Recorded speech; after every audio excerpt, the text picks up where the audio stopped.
Oke, assalamualaikum warahmatullahi wabarakatuh. Perkenalkan nama saya Muhammad Hudson Ataulah dengan 3 pakai 112 dari teknologi rekayasa otomasi Universitas Diponegoro. Di sini saya akan menjelaskan untuk tugas dari praktikum sistem embedded yang ke-8 ya, dengan modul SPI. Oke, yang pertama SPI Communication Overview. Utama SPI atau Serial Variable Interface ialah protokol komunikasi serial sinkron yang menggunakan 4 jalur sinyal utama. Ini ada MOSI, Master of Slave In, untuk mengirim data dari master ke slave. Kemudian ada MISO, Master in Slave Out, untuk menerima data dari slave ke master. Terus ada Serial Clock sebagai sinyal clock yang menghasilkan master, dan CS atau SS yakni chip select dan slave select untuk mengajukan slave yang dituju. Kemudian maksud dan keunggulannya dalam arsitektur master slave, perangkat master mengendalikan clock dan inisiasi komunikasi sementara slave merespon sesuai perintah. Pertukaran ini terjadi karena secara full duplex melalui jalur MOSI dan MISO secara bersamaan. SPI ini dikenal karena kesederhananya, kecepatan tinggi, terus penggunaannya juga luas dalam sistem membedah seperti sensor, memori flash, display, dan konverter ADC atau DAC. Oke, lanjut ke clock polarity dan clock fase. Clock polarity dan clock fase yakni menentukan untuk clock polarity itu menentukan kondisi idle dari sinyal clock. Jika clock polarity-nya 0, clock berada di level clock saat idle. Jika clock polarity-nya 1, clock berada di level high saat idle. Sedangkan untuk clock fase yang menentukan tipe clock mana yang digunakan untuk sampling data. Jika clock fasenya itu 0, data di capture pada tepi pertama. Terus jika clock fasenya 1, data di capture pada tepi kedua. Kemudian mode 4 mode SPI. Kombinasi clock polarity sama clock fase sendiri itu menghasilkan 4 mode SPI. Dan ini ada mode 0, mode 1, mode 2, dan mode 3. Sangat penting untuk memastikan mode SPI antara master dan slave harus sama. Kecocokan mode ini menyebabkan data yang diterima itu salah atau komunikasi bisa gagal atau keterbunyinya malah. Oke, lanjut ke yang mode yang pertama. Ini ada clock polarity-nya 0, clock fasenya itu 0, clock idle-nya low. Sedangkan untuk mode ketiga ada clock polarity-nya 1, clock fasenya 1. Maka clock idle-nya itu high. Nah, ada di sini kemudian ada mode pada SPI. Pertama ada full duplex, data dikirim dan diterima secara bersamaan melalui dua jalur berbeda, yakni MOSI dan MISO. Master mengirim data ke slave melalui MOSI, sekaligus menerima data dari slave menuju MISO dalam satu clock cycle. Ini dalam mode itu paling umum lah dan efisien dalam SPI. Kemudian ada half duplex. Anda dapat mengenali kedua arah namun tidak secara bersamaan. Hanya suatu data yang digunakan bersama. Jadi ini separate itu half atau setengah atau berbagi lah. Lebih seperti itu. Nah di sini yang bersifat share data lain. Transmisi ini dilakukan bergantian antara master dan slave digunakan saat jumlah pin terbatas. Namun komunikasi dua arah tetap diperlukan. Kemudian ada simplex. Data hanya mengalir dua arah saja, baik yang dari master ke slave atau hanya dari slave ke master. Tidak ada komunikasi balik atau feedback. Cocok untuk aplikasi seperti sensor yang hanya dikirim data atau display yang hanya menerima perintah sehingga layar lebih sederhana. Lanjut ada chip select atau CS. Yang pertama ada JS Active Flow. JS sendiri bersifat active flow, artinya slave ketika PJS ditarik ke logika rendah atau hanya saat JS high, slave dalam kondisi tidak aktif dan mengabaikan semua sinyal dan pada bus API. Master mengontrol komunikasi dengan melalui JS low sebelum mengirim data, lalu melepas kembali ke high setelah transaksi selesai. Penanganan JS sendiri yang tepat sangat penting untuk menghindari konflik bus. Kemudian ada multi-slave management. Dalam sistem multi-slave, semua perangkat slave berbagi jalur emosi, misi, dan secret clock yang sama. Namun setiap slave memiliki jalur JS sendiri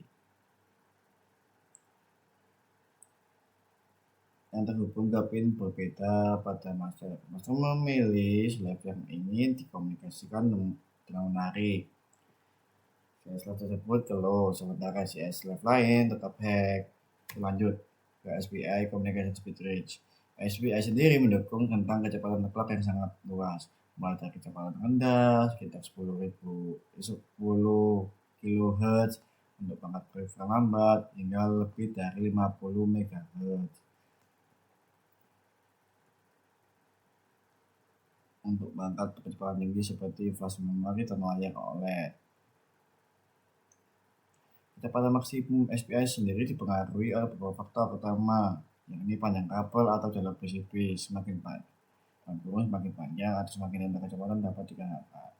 Kemampuan hardware microcontroller serta spesifikasi perangkat peripheral yang digunakan itu. Oke, lanjut. Ini ada STM32 SPI, HAL, dan MA.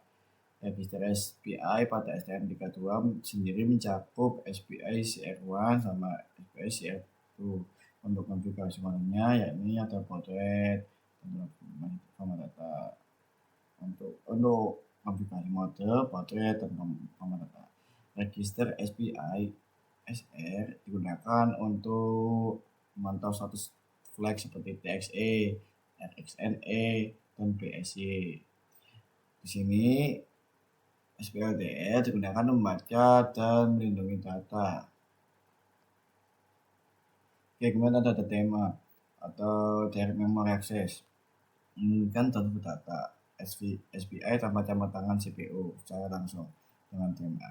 Blok data besar dapat dikirim atau diterima secara otomatis, membebaskan CPU menjalankan tugas lain secara paralel.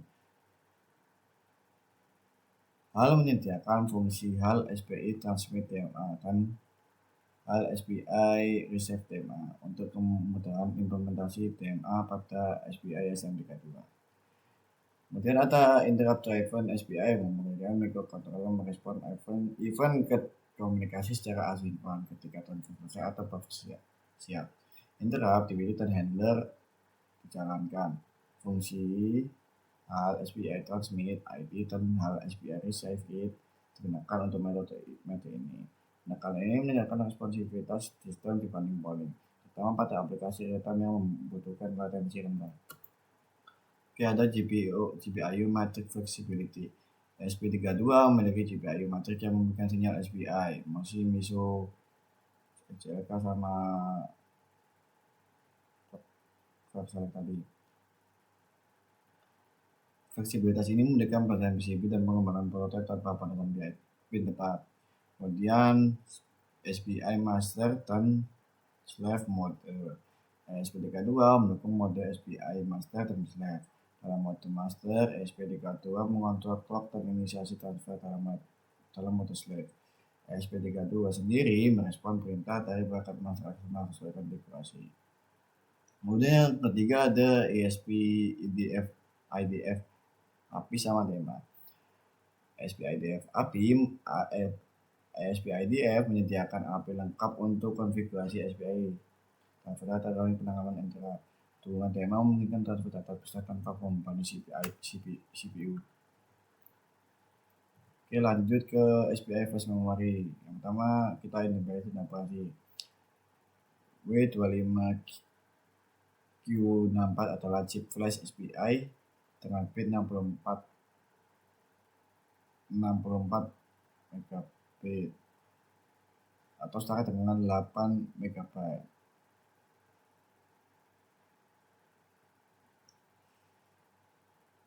Yang diidentifikasi menggunakan JTAG ID, sebuah kode unik 3 bit yang dibuat melalui perintah 0x9F.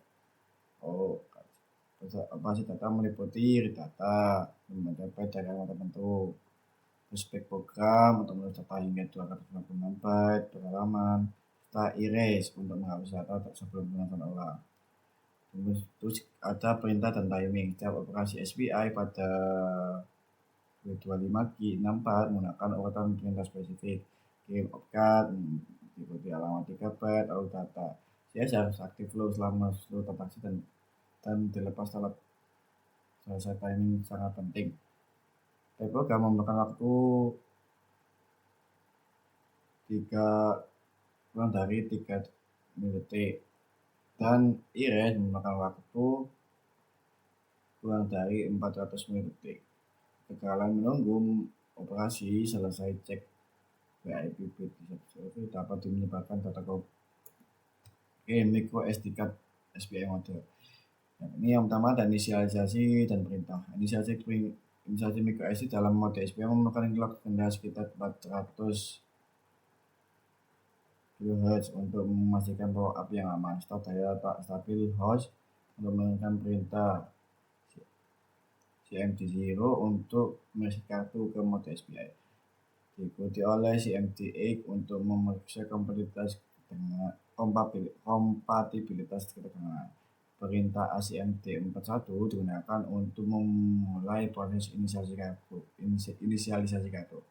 Kemudian ada proses transfer data dan timing. Protokol SPI pada micro SD diadaptasi untuk transfer data berbasis blok berukuran 512 byte. Setelah inisialisasi berhasil, kecepatan clock dapat ditingkatkan hingga batas maksimum perangkat. Penanganan timing harus penting. Host harus menunggu respon kartu sebelum melanjutkan. CS harus dikendalikan dengan tepat selama setiap sesi perintah dan data untuk menghindari konflik pas dan memastikan komunikasi yang ada. Oke, lanjut ke bagian ESD 1306 OLED SPI. Yang pertama ada CS chip select, CS atau chip select. Pin CS aktif low untuk mengaktifkan SSD-nya. Master menarik CS ke ground untuk mengirim data lalu melepasnya setelah selesai. Tanpasnya CS yang benar, display gak bakal merespon komunikasi SPI. Kemudian ada data comment. Pin DC menentukan jenis bit yang dikirim. Silo berarti bit adalah perintah konfigurasi display. DC ketika DC-nya high berarti bit adalah data pixel. Konfigurasi harus dilakukan sebelum CS dan Kemudian ada rest atau reset pin. Pin rest digunakan untuk inisialisasi hardware display. Tarik reset ke low minimal 3 picoseconds, lalu memberikan ke high untuk reset. ESD-nya.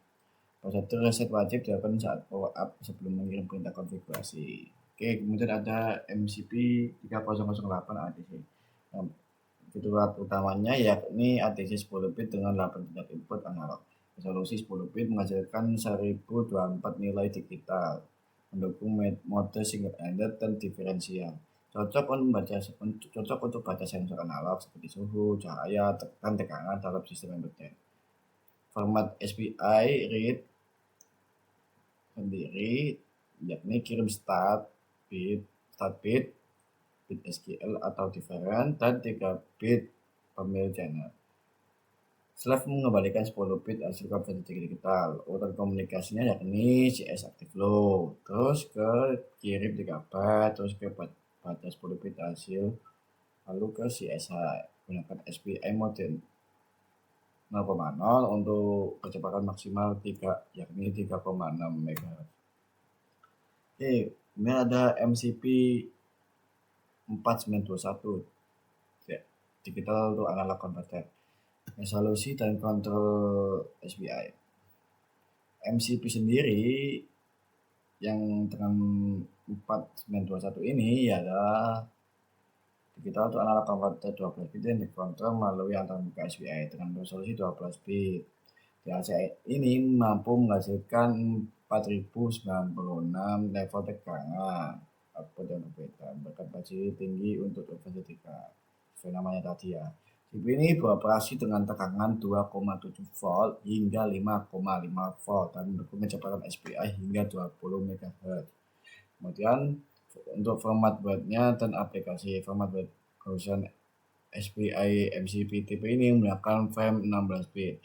4 bit pertama adalah bit konfigurasi, diikuti 12 bit data nilai DAC, diturunkan ke low sebelum transfer data dikirim.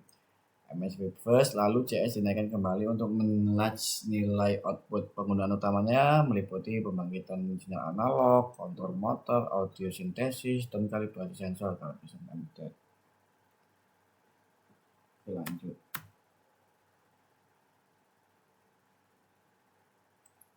ADXL, kita lanjut ke SPI mode 3 dan TP. Dan ada AC serta aplikasi. ADXL 345 ini menggunakan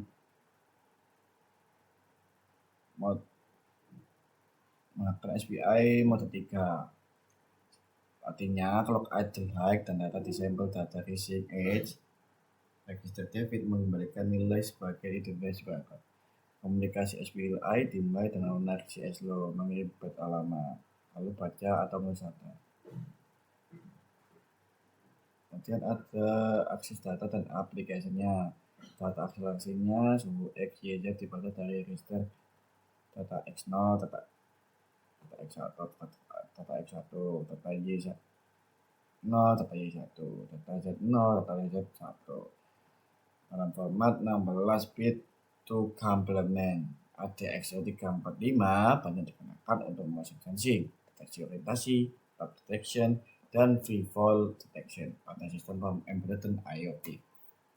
Oke, kemudian ada troubleshooting. Pertama, penyebab error, masih pada jalur sinyal, pendengaran CS-nya yang salah, dan pelanggaran timing adalah penyebab utama kegagalan komunikasi SPI ini sendiri. Kemudian ada metode recovery-nya, lakukan reset pada peripheral SPI untuk mengembalikan kondisi awal. Toggle CS LAN untuk reset state slave. Kemudian kita bisa reinisialisasi bus SPI secara penuh jika error berlanjut.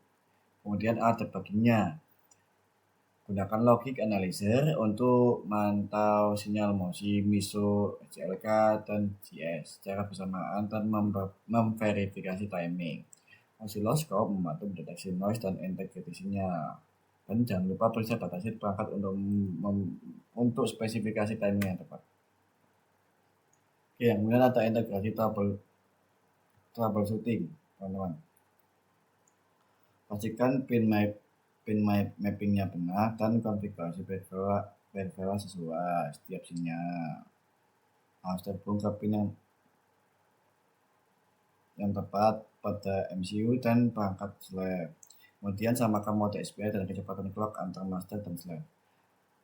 Lalu pada sistem multi slave, kelola jalur CS secara independen untuk menghindari konflik bus dan kesalahan komunikasi. Kemudian kita bisa gunakan logic analyzer untuk oscilloscope dan debugging. Lakukan pengujian bertahap dan selalu rujuk datasheet serta manual hardware untuk mastiin implementasi itu benar dan lancar lah. Oke, terima kasih. Kita lanjut ke simulasinya, teman-teman. Oke, di sini kita akan mengambilkan untuk video dari praktikumnya untuk modul SPI. Emang hasilnya begini? Bisa dipencet.